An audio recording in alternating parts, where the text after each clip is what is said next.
बाबा ने ठाकुर जी को बोला, बोल लाला ये अग्निहोत्र है, या करवे से जो मन में इच्छा होवे सब पूरी है जाए।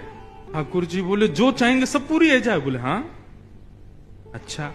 अब ठाकुर जी ने घर में तो बताया नहीं, अपने ग्वाल बालों के पास गए। ठाकुर जी के ग्वाल बाल कौन है? मधुमंगल, श्रीदामा, तन सुखा, मन सुखा, धन सुखा, ये ठाकुर जी के ग्वाल बाल है। और इनके भी अधिपति प्रेसिडेंट हैं 3.5 वर्ष के ठाकुर जी, जिसमें तन सुखा मन सुखा की उम्र तो 11-12 साल की है। वो भी ठाकुर जी को आके प्रणाम करते हैं। ठाकुर जी ने बुलाया और बुला करके बोले भैया आज से हवन शुरू करना है। मधुमंगल श्रीदामा बोले क्यों? बोले पिताजी बता रहे कि हवन करवे थे, रोज हवन करवे थे, मन की इच्छा पूरी है जाए। हाँ तो लाला तो फिर का इच्छा के लिए करेंगे हम हवन? बोले या हमारे करेंगे कि हम चारों पांचों की सुंदर सुंदर बहू आ जाए। चारों तरफ बैठ गए और बीच में ऐसे ही हवन सामग्री सूखे पत्तों का चूरा एक दूसरे में बांट दिया, सूखे पत्तों में अग्नि लगा करके, और आचार्य बन के ठाकुर जी बैठ गए और चूरे दे दिए सबको सूखे पत्तों के। अब बोले जैसे ही मैं कहूं स्वाहा सोई डाल दियो। और देख मधुमंगल श्रीदामा, तन सुखा मन सुखा धन सुखा, यदि मैंने कही स्वाहा और तुमने नेक भी विलंब कियो तो फिर मोते मत कहियो यदि काणी बहू आ जाए तो, मोते मत कहियो लूली बहू आ जाए तो। जैसे ही कहूं श्वास तुरंत डालनो है। ढाला बोले तू बस बोल हम अभी डालें। तो ठाकुर जी कैसे खेलते हैं? ओम ओम स्वाहा, स्वाहा बोलते सब डालते हैं। अब कभी कभी ठाकुर जी करते हैं ओम स्वाहा नहीं बोलते, इतने में देख अब तेरी कहानी आवेगी, तेने डाल दियो।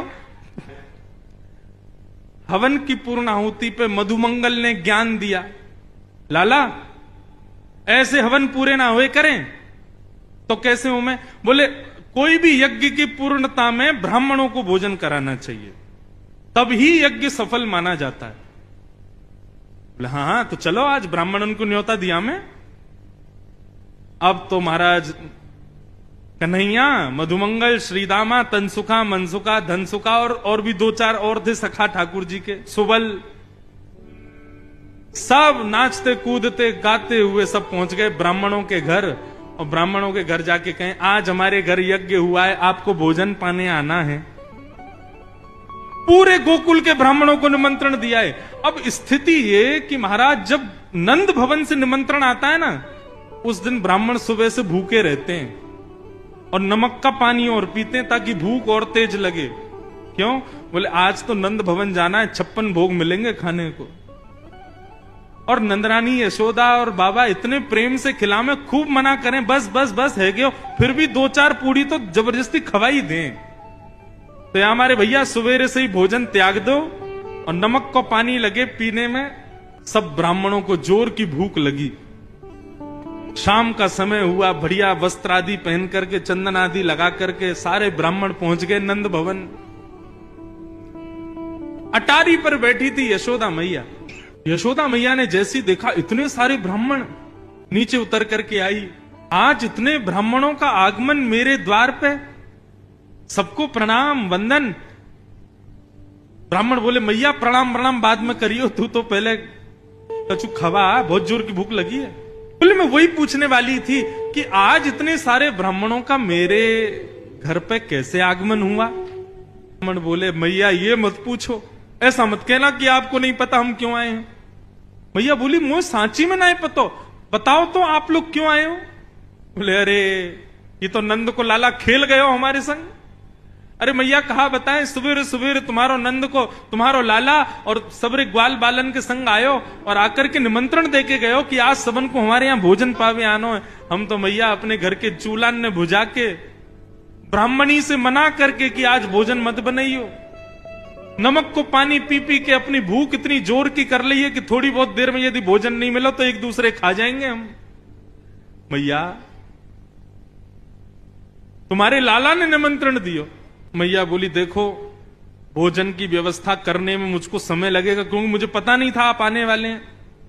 तो वो तो मैं सब कर दूंगी, लेकिन उससे पहले आपके यजमान को तो ढूंढो कहां है, जिसने आपको निमंत्रण दिया पहले उसको तो पकड़ के लाओ।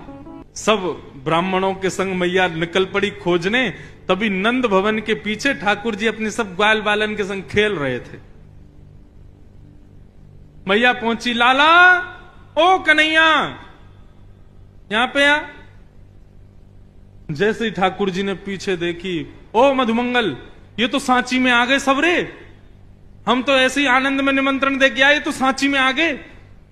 बोले हम लाला ये तो सांची में आ गए, और मैया और पकड़ के लाए, मैया मारेगी आज। ठाकुर जी बोले अकेलो ना पिटूंगा, तुम भी चलो मेरे संग, एक एक थप्पड़ तुम भी खाइयो। सब रे ग्वाल बाल पहुंचे मैया के पास। हाँ मैया। मधुमंगल श्रीदामा बोले लाला पहले बचवे को प्रयास करियो, झूठ बोल बाल के कछु निकारवे को कोशिश करियो, पिटनो ना पड़े, और जब पीटवे की शामत आएगी तो हम सब रे गाल आगे कर ही देंगे अपनो, का करें गलती तो है ही गई। ठाकुर जी बोले हाँ मैया, कहा भयो। मैया बोली ये सब कौन है। ये हमारे गोकुल के सब ब्राह्मण हैं, ये क्यों आए हमारे यहां। मैया मोए ना पता क्यों आए हैं। बोले झूठ बोले, ये सब रे यूं कह रहे हैं कि तू सबन के घर गयो और सबके घर जा जा करके तेने न्योता दियो कि आइयो आज हमारे घर पर यज्ञ भयो, सब लोग भोजन पावे आइयो। मैया मैं गयो इनके घर। मैया मैं तेरी सौगंध खा के कह रहा हूं, मुझको तो यूं ना पता इनको घर कौन सी गली में, मैं ना जानू। ब्राह्मण बोले देखो कितना झूठ बोल रहे हैं, कितना भयंकर झूठ बोल रहे हैं। मैया ने पकड़े कान, लाला सांची बता तेने इनको निमंत्रण क्यों दियो। बोले मैया देख तो कुछ सांची बताऊं। बोले हाँ बता। मारेगी तो नहीं। बोले ना मारूंगी। बोले हमने पूजा खेल खेलो, पूजा खेल रहे हम लोग सब रे, मैं आचार्य बनो, ये मधुमंगल ब्रह्मा बनो, और ये सब रे ब्राह्मण बने, हम सब लोग आचार्य बन के ऐसे आनंद से खेल कर रहे पूजा को। तभी ये मधुमंगल बोलो भैया अनुष्ठान के बाद में भोजन ब्राह्मण भोजन होना चाहिए, तो हम तो ऐसे खेल में निमंत्रण दिया है इनको, अब ये आ गए हैं तो अब आपको कोई व्यवस्था करने की जरूरत ना है। जब हमारो हवन ही खेल को, तो भोजन भी खेल को। ये भी सूखे पत्ता हाथ में लेके कहते हैं हाँ भाई मोहन थार बहुत बढ़िया बनी है, पूड़ी बहुत अच्छी बनी है, देख क्या बात है, देख सब्जी बहुत जोर की बनी है।